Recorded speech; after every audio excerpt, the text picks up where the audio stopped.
Ils savent juste donner les conseils sans parfois préciser certaines choses, sans forcément dire la réalité qu'il y a derrière. Et ça, c'est dangereux. Hello à tous et bienvenue sur la chaîne de Get Inspired. Moi c'est Gisèle Noupa et je suis heureuse de vous retrouver pour cette nouvelle vidéo là. Si c'est la première fois que tu tombes sur cette vidéo, je t'invite à t'abonner, à regarder les différentes vidéos qui sont déjà postées sur la chaîne.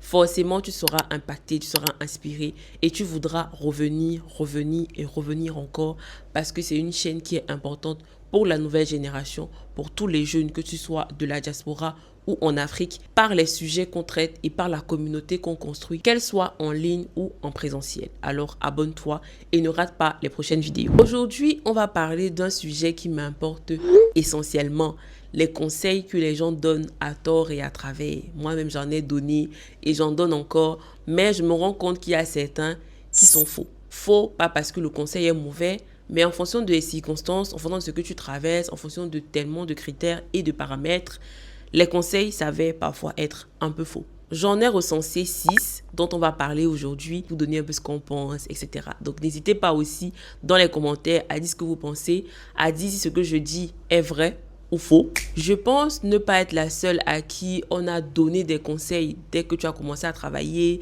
même pendant les stages, on t'a dit des trucs. On t'a donné tellement de choses que parfois, tu te rends compte que finalement, tu prends quoi? Finalement, qu'est-ce qui est bien? Qu'est-ce qui n'est pas bien? Qu'est-ce qu'il faudrait que j'applique à ma situation? Bref, on est vraiment perdu. Il y a tellement de choses qui sont dites aujourd'hui, mais qu'il est important qu'on puisse essayer de donner un peu aussi l'envers de ce conseil. Suis ta passion, accepte tout pour le travail, reste loyal, mais à quel but? Pourquoi les gens donnent ces conseils-là, surtout aux jeunes, surtout aux personnes qui débutent?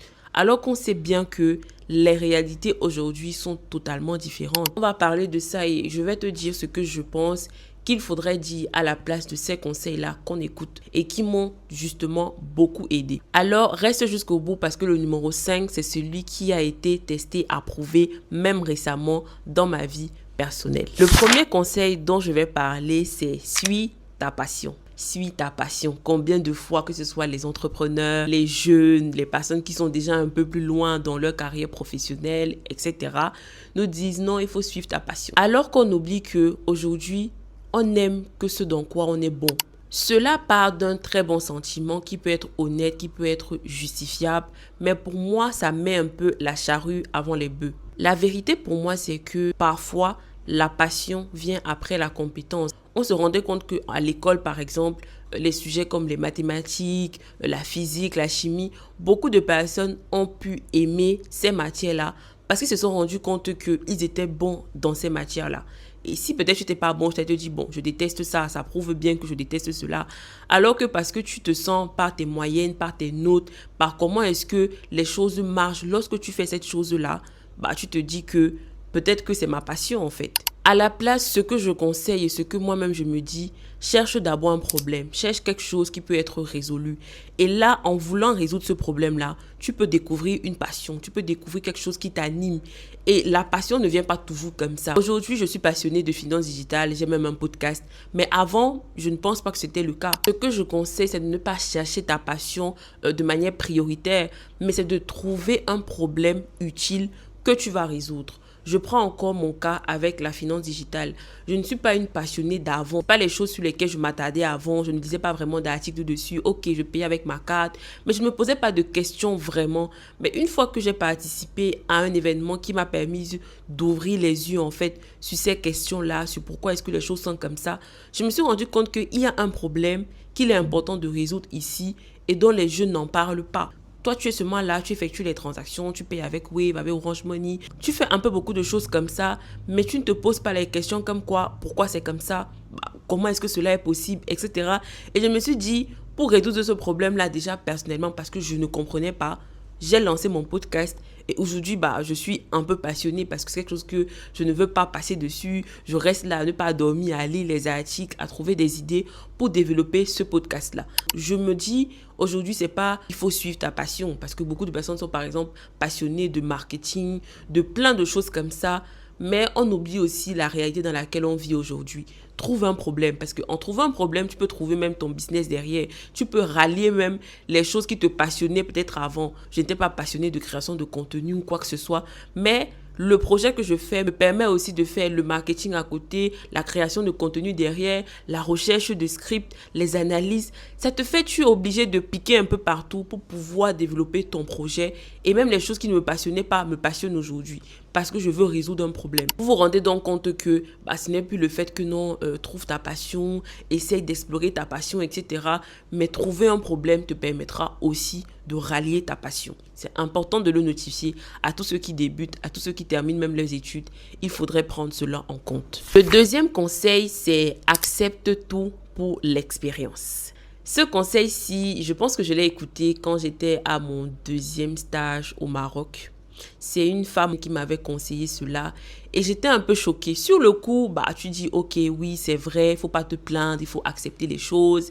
Mais tu te rends compte après que pourquoi je devrais accepter tout pour l'expérience? Et encore, quelle expérience? Dans le contexte dans lequel elle m'a donné, c'est le fait que moi, j'étais réglée à commencer à 8h, je finissais à 17h. Il n'y avait pas le télétravail. Je partais chaque jour. Et puisque je partais chaque jour, je connaissais déjà mon trajet, etc.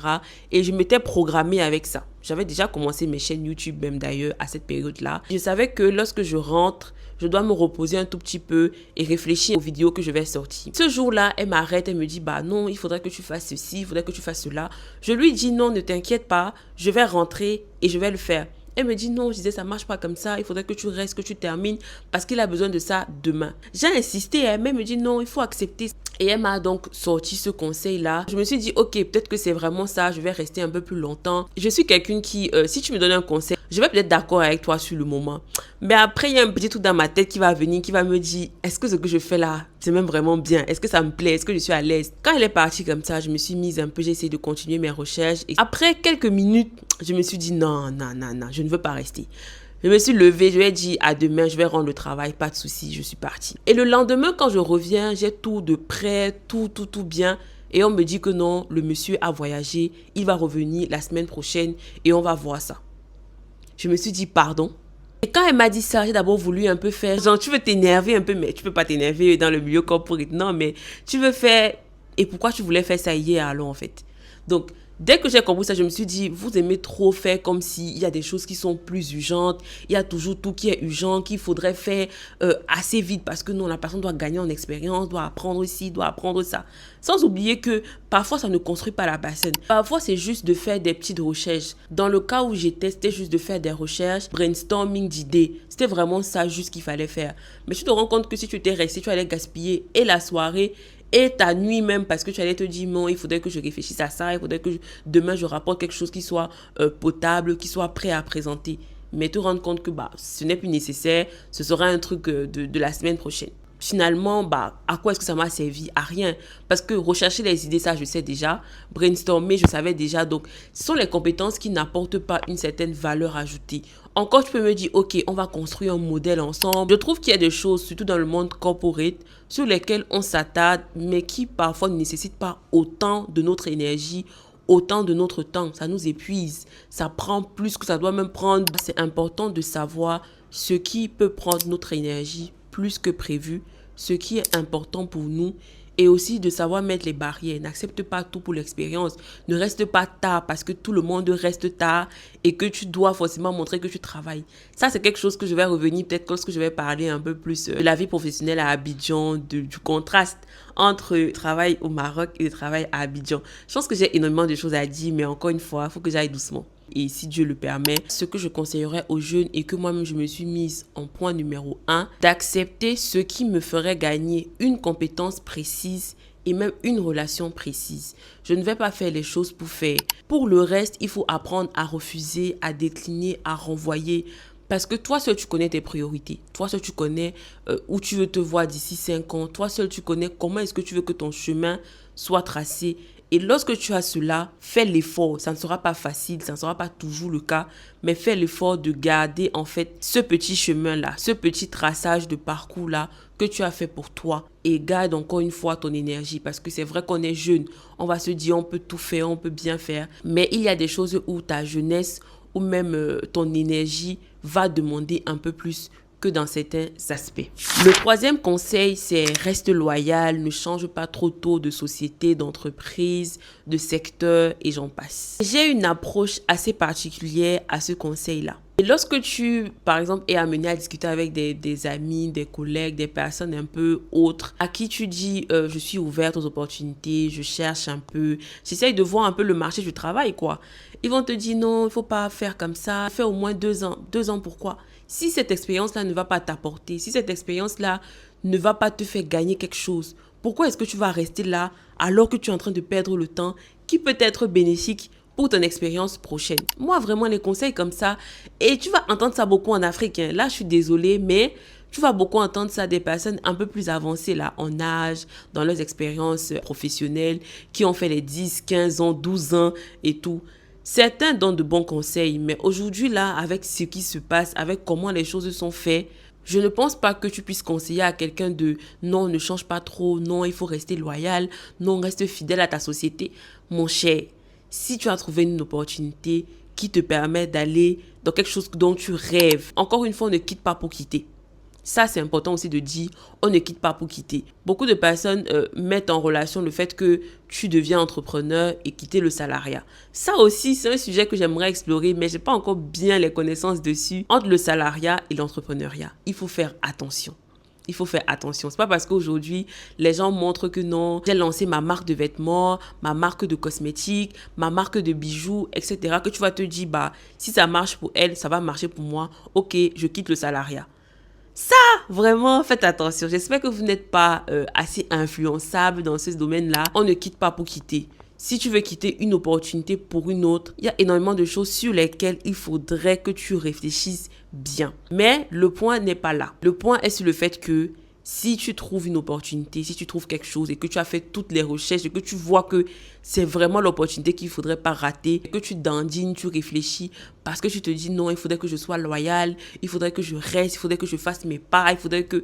Vraiment, n'écoute pas cela. Parce que je trouve que c'est quelque chose qui peut te faire perdre énormément de temps. Énormément de temps parce que tu te dis quoi? Tu vas rester avec eux, tu es déjà habitué un peu à eux. Non, franchement, il faut faire attention à ça. Il faudrait bouger intelligemment lorsque, encore une fois, tous les critères sont bien cochés, toutes les recherches, toutes les discussions, tous les paramètres sont pris en compte, mais aussi bouger au bon moment. Parfois, il y a le moment où tu vas te dire « Ah, c'est l'opportunité de ma vie », alors que tu es entre plusieurs choses dont tu ne sais pas encore quoi choisir. Et un point aussi qu'il est important que vous notez, c'est que le fait que tu bouges aussi te fait progresser plus rapidement. Ça, c'est un conseil de mon meilleur collègue Madani qui m'a appris au Maroc. Vraiment, c'est quelqu'un que je porte dans mon cœur. Il m'a vraiment tenu les mains professionnellement et je lui dis encore merci. Si tu trouves que il y a une opportunité pour laquelle tu rêves, que tu veux, réfléchis bien aux paramètres, à tout ce que ça peut te donner et bouge. Si tu vois que tu te sens prête, tu es disposé, tu as tout, bouge. Ça te fera progresser plus vite, ça te fera gagner plus d'argent et ça te fera aussi être dans une position, même si tu es jeune, tu seras dans une bonne position.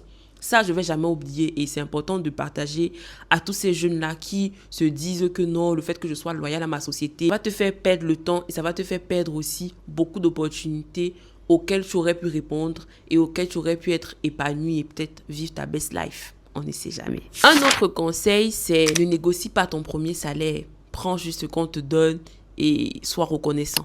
Ça, je ne l'ai pas entendu de moi-même, mais j'ai lu ça dans un commentaire d'une publication sur Facebook où quelqu'un disait « j'ai licence, là le salaire qu'on me propose ». Les personnes ont commencé à dire « non, il faut accepter, toi au moins tu as le travail, moi je n'ai pas ». Les gens sont venus mettre des choses un peu, vous connaissez Facebook. Je me suis rendu compte que, mais attends, pourquoi est-ce que vous pensez ça? Pourquoi est-ce que tu penses que parce que tu as postulé à ton premier travail, tu viens d'être diplômé, tu ne vas pas discuter ton salaire, tu ne vas pas discuter les avantages? Pourquoi est-ce qu'on pense ça dans notre tête? Je ne sais pas si c'est la mentalité, encore une fois, qui peut nous faire penser comme ça, mais je pense que c'est la mentalité. On va mettre ça sur le coup de la mentalité en Afrique. Mais sachez que c'est pas parce que vous êtes nouveau diplômé, vous n'avez peut-être pas eu d'expérience avant, que si on vous propose quelque chose, accepte et tais-toi. Je pense encore une fois que c'est des sujets qu'il faudrait même qu'on enseigne à l'école. La valeur de quelqu'un, que ce soit une valeur numéraire, valeur je ne sais pas quoi, ne se justifie pas parce que la personne déjà n'a aucune expérience ou encore parce qu'il vient d'être nouveau sur le marché de l'emploi. C'est capital, c'est majeur. Les jeunes aujourd'hui, qu'ils soient diplômés, qu'ils aient même arrêté l'école il y a des années, mais qui veulent revenir sur le marché de l'emploi, ils ne devraient pas se contenter d'accepter ce qu'on leur propose parce que ils sont nouveaux, vous n'avez rien à apporter. On oublie que les sociétés payent aujourd'hui parce que tu vas faire un travail.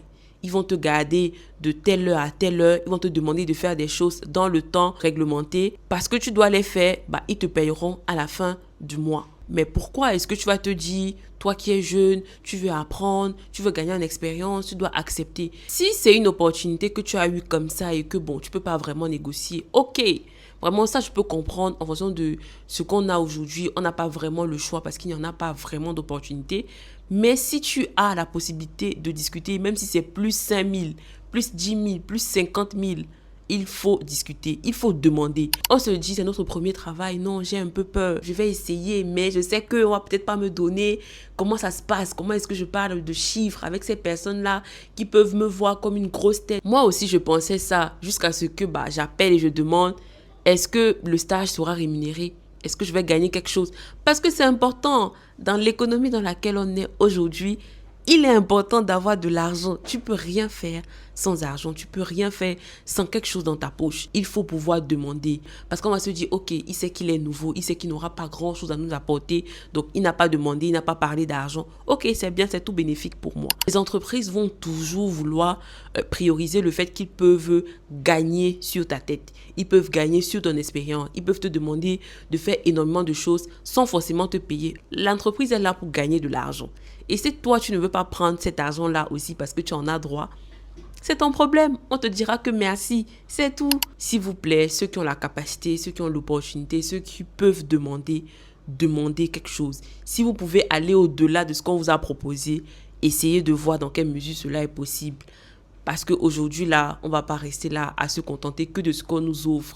Et un point important que je voudrais signifier ici, le premier salaire que tu vas recevoir, que ce soit en CDI, en CDD, ça va te déterminer à quelle base est-ce qu'on va te rémunérer. Si tu vas dans un autre travail, on va te demander tes bulletins de paye. On va te demander combien est-ce que tu gagnais. Si c'est un poste qui te permettait de gagner, je vais dire quoi, peut-être 500 000. Et que toi, tu as eu que 300 000 avant, quand tu vas venir, on risque de te payer un peu plus et non au niveau sur lequel on rémunérait la personne qui était là avant. Je ne sais pas si je me fais bien comprendre, mais le fait que tu commences avec un salaire qui est minime et qui n'est peut-être pas le salaire sur lequel tu devais commencer, lorsque tu vas vouloir changer, ce salaire-là va augmenter, mais potentiellement pas au niveau où tu devrais être rémunéré normalement. Faites beaucoup attention à cela. Le premier salaire, la première négociation, elle est super importante.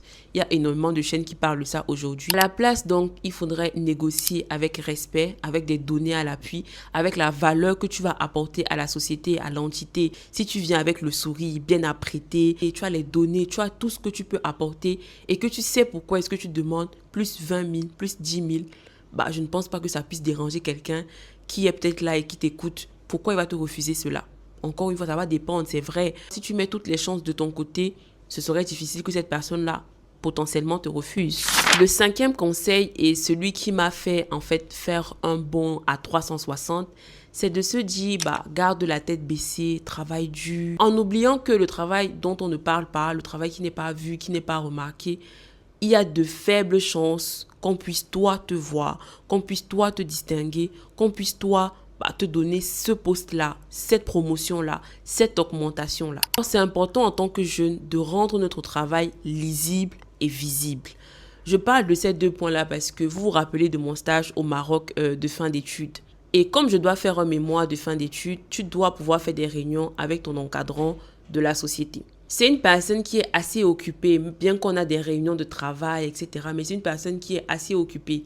Et je me rendais compte qu'on était déjà à 3 mois. On atteignait déjà les 4 mois de stage. Je reste là, je me dis, si je reste de mon côté, c'est vrai qu'elle me demande mon avancée, je lui parle un peu de ça. Mais si je ne fais pas un vrai point avec elle, ce sera difficile que je progresse. Je dormais un soir, je réfléchissais à ça, je me demandais, je ne sais pas comment on fait, comment est-ce que je mets, comment est-ce que je l'appréhende, comment est-ce que je me dis, comment est-ce que... C'est là où j'en ai parlé à Madani et il m'a conseillé, je vais la voir avec toi, comme ça on va lui dire, on va voir comment on peut programmer une réunion avec elle. C'est pour ça que je dis, c'est quelqu'un qui m'a vraiment beaucoup aidé. Donc une fois qu'on a fait cela, elle m'a dit non, programme la réunion Teams quand tu as le temps et on se voit, on va en parler. Cela m'a justement permis de la voir, de lui proposer le sujet sur lequel je voulais travailler, de lui dire pourquoi, de lui donner déjà où je suis. Elle n'avait pas beaucoup de temps et il fallait capitaliser sur ce temps-là pour essayer de lui donner le maximum de choses et de lui dire je suis là, je vois ce que vous faites, voilà ce qui m'intéresse, voilà comment est-ce que je peux montrer au travers de mon travail ce que je peux apporter, ce que je peux donner comme solution, etc. Et c'est quelque chose qu'elle a vraiment apprécié. Elle a dit Gisèle, j'allais venir vers toi, ça c'est vrai. Le fait que tu sois venu vers moi et que tu aies posé la question, que tu veux savoir comment est-ce que tu peux améliorer ton travail, ça c'est important. Après ça, il y avait le télétravail, tout. Vraiment, j'aimerais revenir au Maroc s'il le faut. Et quand j'étais rentrée de ce jour-là, j'étais tellement contente. Je me suis pris un bon jus de fruits et tout. J'ai dormi, mon cœur était apaisé. Et je me suis dit, c'est ça qu'on veut. C'est ça qu'on veut. J'étais très contente de moi. Ne restez pas cachés. Vraiment, prenez le temps de rencontrer les personnes, de parler de votre travail, de parler de ce que vous faites. Mais prenez le temps. N'allez pas juste comme ça, que ce soit vous seulement qu'on voit. Non. Sachez faire. Sachez parler, sachez aussi les codes. Parce que de la manière avec laquelle j'étais proche d'eux au Maroc, c'est pas la même manière dont je suis proche de mes collègues ici. Je pense qu'il y a des critères qui sont assez différents. Il y a l'ambiance qui est différente, il y a l'atmosphère qui est différente. Il faut savoir lire les codes et savoir comment adapter ces codes-là pour justement être visible et lisible. Donc, c'est un point sur la communication, sur la lisibilité, sur la visibilité. Travaille ton profil, que ce soit ton profil sur LinkedIn, ton profil en société. Comment est-ce que tu veux être vu? Quelle image est-ce que tu voudrais qu'on ait de toi? Quand on dit Gisèle, qu'est-ce que tu veux qu'on pense? Qu'est-ce que tu veux qu'on dise? On ne saura pas tout au premier emploi, à la première opportunité, non. C'est un travail qui sera constant. C'est un travail qui va demander beaucoup d'efforts de notre part. Avant, je ne m'apprêtais pas peut-être comme ça, peut-être pour aller au travail. Je me suis rendu compte que il faudrait le faire. Il faudrait toujours être apprêté, toujours être présentable, toujours être bien propre, toujours sentir bon. Bref, il y a plein de critères comme ça, mais c'est important de refléter une image sur laquelle on voudrait que des personnes restent. Et le dernier conseil, c'est d'attendre avant de postuler, attendre d'avoir toutes les compétences, attendre de tout cocher avant de postuler. Je suis déjà revenue sur ce conseil-là, je pense, dans les précédentes vidéos, mais je reviens dessus parce que, encore une fois, c'est important de le noter. Personne n'est jamais prêt, que ce soit à 50, à 60, à 70%. Personne n'est prêt, ni moi, ni... Personne n'est prêt. Je ne sais pas si j'ai déjà rencontré quelqu'un qui m'a dit voilà un tel poste, je suis prête à postuler. On a toujours une part de peur en nous.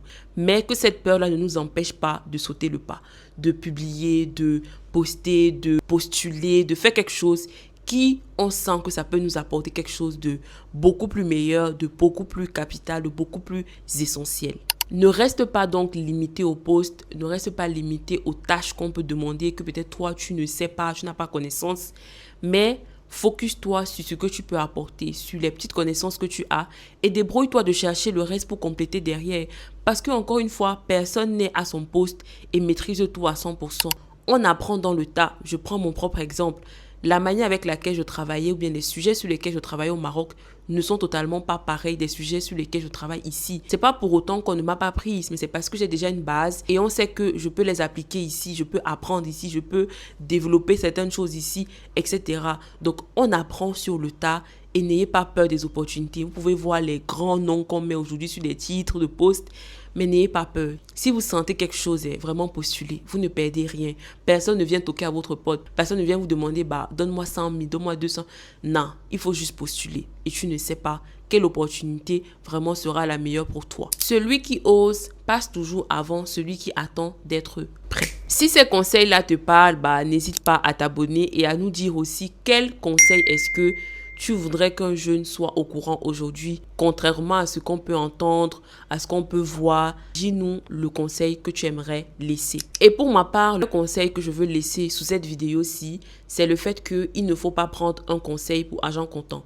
l'expérience d'une personne ne sera pas ton expérience. Comment est-ce que la personne a vécu, comment est-ce que la personne s'est sentie, comment est-ce que la personne a pu trouver l'opportunité ne sera jamais la tienne. Donc ne prends aucun conseil pour argent comptant, même pas ce que moi-même je donne. C'est pour te permettre d'avoir une certaine ouverture d'esprit, de savoir que pour l'autre personne, voilà comment il a fait. Mais comment est-ce que moi je peux faire? Comment est-ce que je peux prendre ce conseil-là pour l'appliquer à ma vie, pour même trouver un autre moyen de l'appliquer à ma vie. Il faut tester les conseils et garder ce qui marche et ce qui s'applique à ta propre vie. On se retrouve donc la semaine prochaine. D'ici là, porte-toi bien et je te fais de gros bisous.